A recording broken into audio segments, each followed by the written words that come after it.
A Fresno man recently celebrated his one-year anniversary of a traumatic brain injury that nearly cost him his life. He's sharing his story now to hopefully inspire others to keep fighting no matter how hard the road in front of you may seem. Reporter Julie Musgrave has more. The day started with a common post-Christmas to-do list. Dan Mell climbed up a ladder to take down lights. I evidently lost my balance.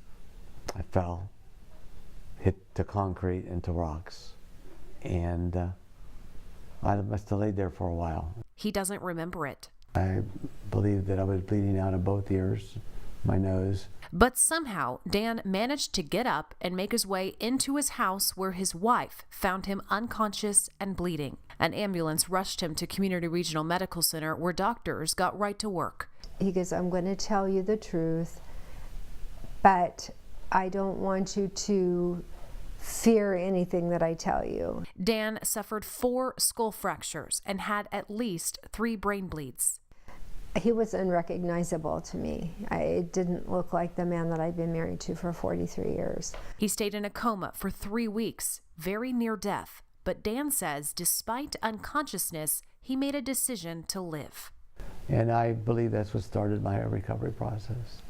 Dan's brain injury meant he simply had to start over. I had to learn how to shave, and I had to learn how to shower, and I had to learn how to eat, and I had to learn how to dress. He credits the ICU and Leon S. Peters rehabilitation staff at Community Regional for helping him fight through the frustration. You can see and feel that they loved what they were doing, and they cared about my recovery. Quality of the recovery in many cases can be exceptionally good, to the point where, again, to casual observation, it's very hard to tell that they actually had an injury to begin with.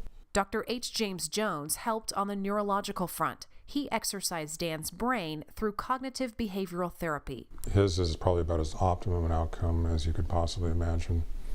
It's now been 1 year since the accident. Dan is still in therapy and his progress is ongoing, but he says he owes every stride to the team that never stopped believing he could do it. I've been able to tell my story, and I've watched the hope that I bring to others, the belief that God has a plan for them. Dan felt so inspired by the care he received from community medical centers that he recently decided to give back. He and Jessica donated to trauma and neuro services that saved Dan's life and are still helping him recover. If you'd also like to make a difference at Community, visit communitymedical.org/give.